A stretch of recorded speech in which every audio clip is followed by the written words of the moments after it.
If I could like squish all of my inspirations into one group, it would be like Ariana Grande, Twiggy, Audrey Hepburn, and like Marsha Brady. Hello, hello, hello. I'm Joey Nolfi with Entertainment Weekly, and today I'm here with the cast of RuPaul's Drag Race Season 15, and I just have to say what we're all thinking. I mean, one look at her and it's clear that we are all the Jan in the room when Marcia Marcia Marcia is in the building. Thank you so much for being here and relegating me to Jan status. I really appreciate it. Of course, that's so sweet of you. No, I'm truly honored, and I'm excited to talk to you mainly because in doing my research with all of this theatrical background that you have, just like Denali and Jan, are you going to be the BFA weaponizer of the season? Oh, 1000%. Should I print off my resume really quick? Anyway. Yeah, sure. I'm here for all of the credits. Yeah, if you just want to list them off. No, I'm kidding. Oh, well, we're going to get into it. I'm going to make you. Well, great. Because I've done my research. But before we get into that, I want to know, how would you describe the Marcia Marcia Marcia experience? What are we getting from you as a queen? The Marcia Marcia Marcia experience, it's very demure, it's very sweet, but very dynamic performance, I guess is what I would say. Yes. And that, I imagine it's big energy when you walk into a room. So true to your name, did you have everyone else on season 15 feeling like the Jan of the room when that energy walked into the workroom for the first time? I don't know about that, but we'll have to wait and see, I guess. And like I said, you do have, it's a very impressive history with theatrical performance. You worked on Kinky Boots, you were on the Hello Dolly national tour, I believe. So tell me about your experience with that and how you transitioned from that kind of stage work into drag and how they both complement each other. Well, yeah, I got my BFA in musical theater, of course. And then I kind of started working right out of school, and it was great. It was a lot of fun. I got like a lot of working with like professional choreographers, directors, producers, things like that. It was very, very beneficial. And then when I was on tour with Hello Dolly, we got shut down because of COVID. And while I was on tour with Dolly, there was like something inside of me that was like, oh, I wish I had control over like the costume part and the set part. So I was like, oh, like, I've always loved drag, always loved Drag Race. So I really like buckled down and like started exploring it more in the lockdown and everything like that. And then I started doing like the virtual game. I believe I might be RuPaul's Drag Race's first quarantine queen. Hashtag quarantine queen. And yeah, we just developed and grew. And then when the bars and clubs started opening in New York City again, we got out there, we hustled. We got that weekly show in about 7 months. Worked real hard.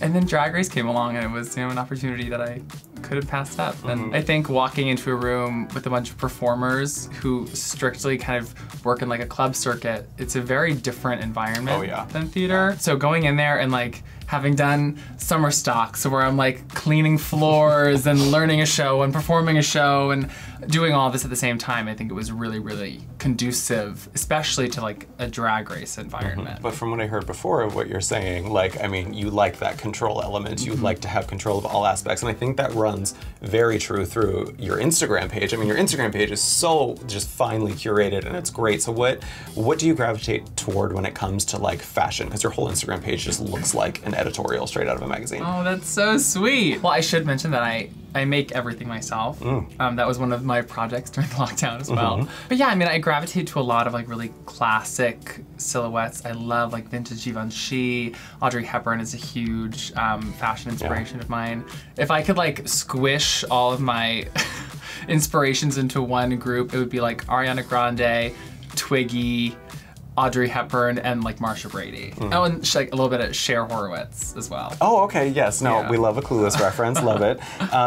So you are this theatrical performer. How does your fashion, like, do you have to, I mean, even though it's intricate, it's great, it looks wonderful like an editorial, do you have to like do certain things to it to make sure it can move with you on stage while you're doing all of these crazy things? Something about New York City drag specifically is that everyone is like a sick performer. Like so many people can like really like buck and turn it out. But a lot of the times the visual kind of takes a back seat or kind of gets forgotten about. So it was really important to me that when I was making like my own move in New York City, I would be able to do all of the things that I love to do when I perform while looking interesting and beautiful, and you know, to keep the fantasy along with like the performance. That was really important to me. Do you have any like memorable mishaps with fashions on stage in New York? Oh my gosh. The first time I ever performed, the first time like in New York City ever, I had a bucket hat that I made to go with my outfit, and it would not stay on my head. And it was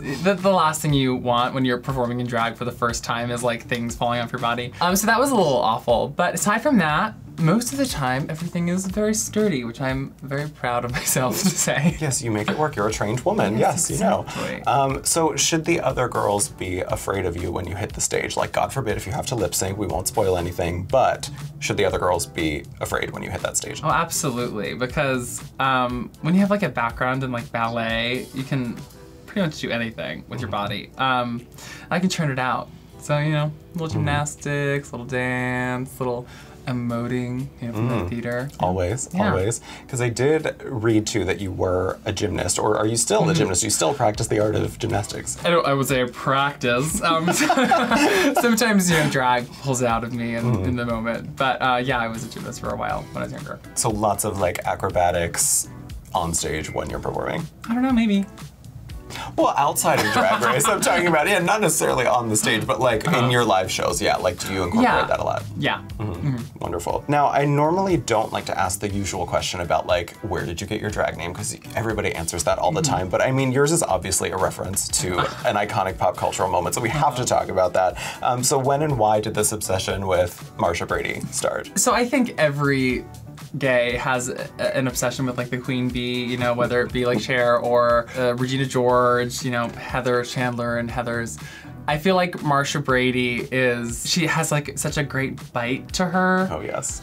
But while still everything is like with a smile, and she's like the coolest girl in school, and just the fact that Marcia Marcia Marcia, like that saying, that expression carries so much just like envy. I was like, that's what I want people to feel. Like when I walked through the room, like, oh God, here she is, in a good way. So it's not, you know, of course, but it's not necessarily like, I mean, this would be awful to reduce drag to like mimicry of characters, but it's not just like mimicry of a character. You're sort of embodying an essence of a pop cultural moment. Yes, very much the essence rather than like the character itself. I love the character itself, of course, and she does, you know, sneak her way into my looks sometimes, but yeah.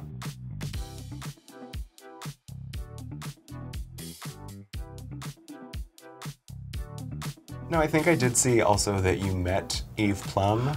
Oh my Please tell me about that, and any advice maybe she gave you, or just any words of encouragement I need to know about this experience. Yeah, so we were at the opening night of Kinky Boots Off-Broadway, which I'm doing right now. And Nina West was invited. Oh, I love Nina. Yeah. She's on tour with Hairspray right now, which is also Jerry Mitchell, our director choreographer, is also. So she was invited to the premiere, and she became close with Eve when they did like the Dragging Up the Classics. Yes. So that was like Nina's +1. And I didn't recognize her like immediately. I know what she looks like, but like, I was just like, oh, this is just like Nina's friend, whatever. And he was like, do you know who this is? And I was like, oh my God. Hi, I'm like, Marcia. Oh, yes. Nice to meet you. That was like the nuttiest thing. And she was like, can I see your Instagram? And I was like, yeah, sure. So I was like showing her everything. Oh my, she was so sweet and so funny. I didn't get any advice, but next time. Yes, yeah, now she's in your phone, DMing all the time. Yes, totally. Of course. You know, I also, and you're giving a little tease of it today, I love that you, at least in your makeup looks, like I'm noticing that you like to do certain things, like little embellishments on your face, like whether it's flowers or like maybe like something like the roses that we see on your headband there. Now I know that, was that, like, do we see that on Drag Race? Did you try to incorporate that into your looks? Because we do know Miss Michelle Visage yelled at Dusty Ray Bottoms for doing little dots on her face. So was that an apprehension maybe going into Drag Race? Maybe a little. I like to say, other girls stone, I bloom. I love a flower, I love a bow.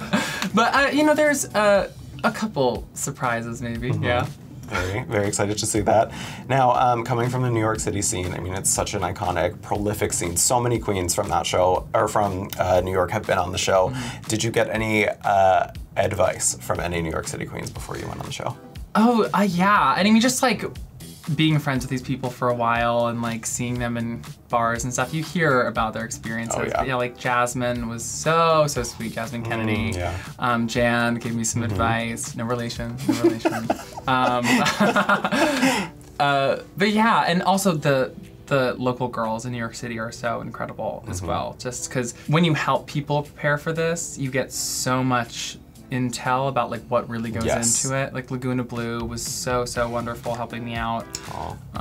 Yeah, the girls in New York City are so supportive. It's been really incredible. Did you help any past New York queens when they were getting on the show? Like, did you help make any costumes or anything like that? No, I wasn't really, you know, around. Marcia had not been birthed yet, honestly.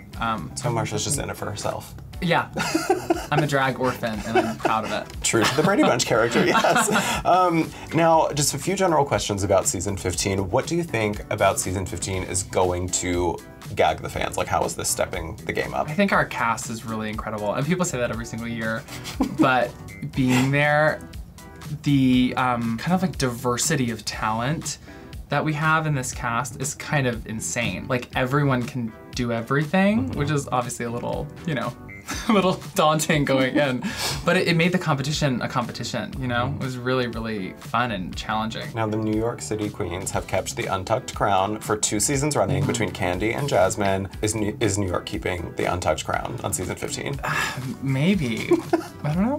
We'll have to see. Are you trying to tease through your eyes right now, maybe? No. No, never? I'm only genuine. Rue never. Genuine and kind. Rue never.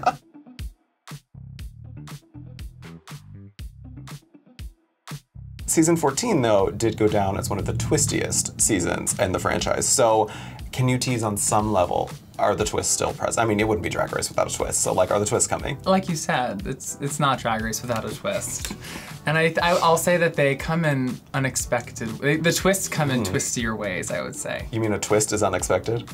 Yeah, the twist is a twist. Is a twist. That I'm already twisted. My brain is already in a pretzel. Now, after having competed, if you could go back and say one thing to the queen that walked into the workroom on that first day with the experience that you have now behind you, what would you say to the Marcia that walked into that workroom? That's a good one. I think I would say, I don't want to give anything away. I think I would probably say, the mindset you have now, stick with it. You're good, you're fine. Don't worry, you're gonna be great. That's what I would say to myself. It's easy to get in your head on Drag Race as we learn every season. It's really interesting to kind of step into such a big thing, because you really don't know how you're gonna feel or how you're gonna react when you're there, because, you know, some people buckle under the pressure of like being filmed. People, like the time constraint is like hard for people. So I would just say like go in and like have faith that you know what you're doing and just like kill it, just have fun. That's great advice for yourself and for others. Now the last thing I want to ask you is, did you steal anything from set? I stole one thing. It's not even a big thing, it's a pen. They have really beautiful long gold pens whenever we like write things, and I took a pen. You stole a pen. I stole a pen. I'm so sorry. I love that Monet Exchange, when I interview her, she's like, oh, I stole makeup mirrors, I stole wig heads, I stole makeup, and it's like, you're like, I took a pen. I did take, because I mean, it's a beautiful reminder. They're not gonna miss it. You know, we're not looking for it. We're not looking for it. We want to make sure production is happy. You know? Always. That is always the goal. Well, thank you. This was such a nice conversation. I really appreciate your time, and look out for Marcia Marcia Marcia on RuPaul's Drag Race season 15.